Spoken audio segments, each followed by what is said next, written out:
Katisa. Oh, Kak Tisa. Kasihan juga. Iya. Sorry.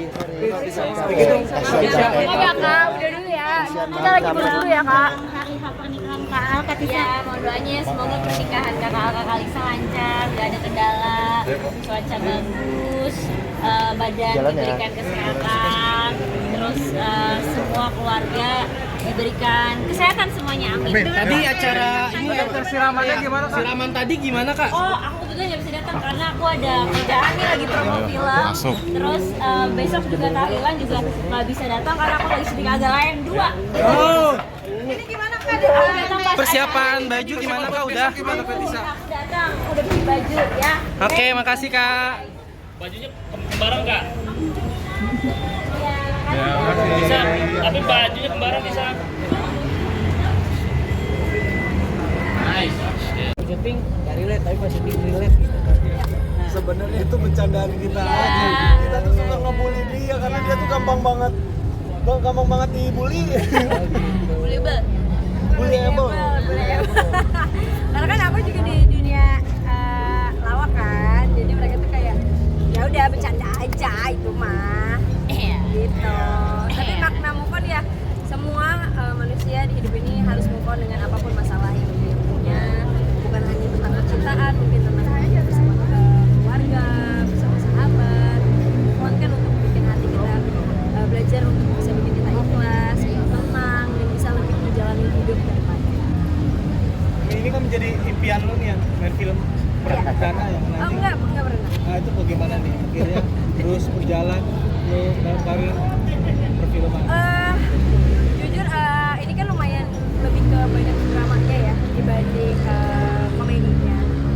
Aku sendiri di sini juga berperan sebagai Ica yang ngehibur sahabatnya, tapi nggak terlalu banyak komedinya gitu, lebih banyak dramanya. Jadi dan alasan aku juga mau ambil film ini karena menurutku banyak banget pelajaran yang bisa diambil. Jadi belajar juga dari apa yang kita peranin, atau belajar dari perannya Amel, perannya Bara, perannya Amira gitu. Dan alhamdulillah sih masih dikasih kepercayaan sama VNS, sama produser dan sebagainya. Tadi kan yang Bali sampaikan di ada game antara umur si Bara sama Bani kan. Itu memisahkan karakter pribadi Bani sama si Bara tuh kan. Ya, itu dia kan karena jadinya harus bermain di karakter yang lebih mudah jadi aslinya. Untungnya waktu di proses reading kita itu dapat proses kita bikin background story sendiri masing-masing karakternya supaya kita tidak menggunakan misalnya kisah-kisah yang telah kita lalui atau yang pernah kita alami, tapi kita bisa merasakan apa yang karakter ini rasakan dengan misalnya kayak Bara tuh dijodohin, aku nggak relate sama dijodohin, tapi bagaimana biar aku bisa mengerti perasaannya Bara, ya kita bikin background story masing-masing karakter. Kalau terpisah, misalkan karakter pribadi dengan karakter Kalau karakter Amel ini kan apa ya, ibaratnya berperan sebagai wanita yang solehah, yang menggebu-gebu gitu terhadap impiannya, terhadap orang yang dia sayang, selalu peduli sama keluarga, sama orang yang dia sayang. Jadi aku merasa ada persamaan gitu dari karakter Amel dan karakter aku.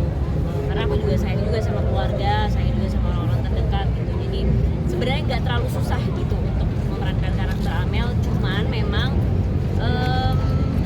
ada beberapa perbedaannya ya, paling apa ya, karena ini juga dijodohkan ya, karena aku juga nggak dijodohkan sama orang tua aku, jadi memang harus banyak belajar juga bagaimana sih rasa orang ketika dijodohkan, bagaimana sih perasaannya, ya harus belajar lah ya. Kita reading, kita workshop segala macam.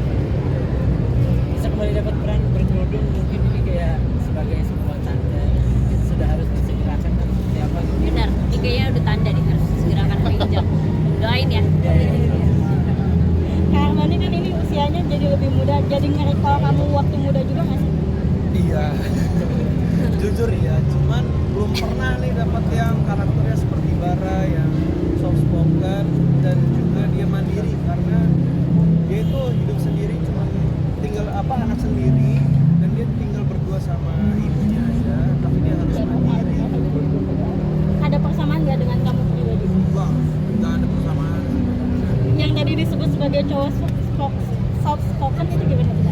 deh. lebih suka kembara deh kayaknya. Kalau Sama, Arbani masih mirip-mirip. nyeplos masih Oh, iya, suka iya. bercanda kalau barang kan. Bahkan dengan titanya sebagai cowok green flag, untuk kamu sendiri gimana tuh? Banyak fans yang bilang kayak gitu. Ya itu kan orang yang menilai ya. Ya kalau nilainya baik ya alhamdulillah, kalau nggak baik ya udah gitu. Baik, aja. baik. Baik banget, kabarnya baik sekali. Apakah yang baik yang paling berkesan? Nggak usah. Dia rajin menabung ya. Sama lingkungan. Baik, baik. Tahunnya dengan berperannya kamu sebagai seorang komedian jadi bahan bercandaan di lokasi gitu. Jadi bercandanya seperti apa sih? Justru aku bercandanya sama Mas Dana Agung. Iya, kan. pokoknya tuh bahan bercandaan kita kalau nggak Mas Dana ya. Iya, jadi karena Mas Dana stand up komedian, jadi kita suka bercanda aja, tapi bukan berarti mereka nggak bisa bercanda, justru mereka jauh lebih bercanda, jauh lebih nyeplos. Nah, kayak gini nih, kayak gini.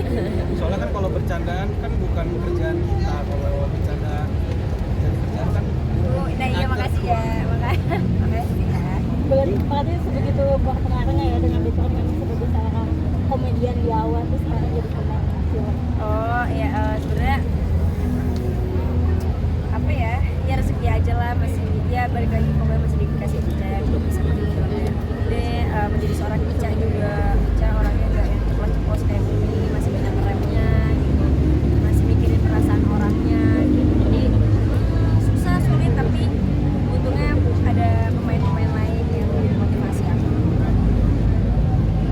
Teman-teman, mungkin terakhir sebagai closing mungkin dari statement dari Marrakesh untuk harapan film dan ajakan nonton. Oke. Karakter Tisa di sini, silakan. Hai semuanya. Udah pada makan kan? Belum. Nanti minta sama Pak Tony. Selamat sore semuanya. Saya Tisa Biani, berperan sebagai Amel di film Assalamualaikum Baitullah. Saya berperan sebagai influencer muda yang selalu memberikan konten-konten inspiratif Ya. di sosial media. Kalau dari segi karakter, dia itu adalah perempuan soleha yang selalu memperjuangkan sesuatu untuk orang-orang yang dia sayang, gitu, mengorbankan sesuatu untuk orang-orang yang dia sayang, gitu, sampai dia kadang lupa memperjuangkan untuk dirinya dia sendiri. Ada nggak kayak gitu? Ada nggak tuh yang kayak gitu? Jadi lebih memprioritaskan orang lain dibanding dirinya dia sendiri.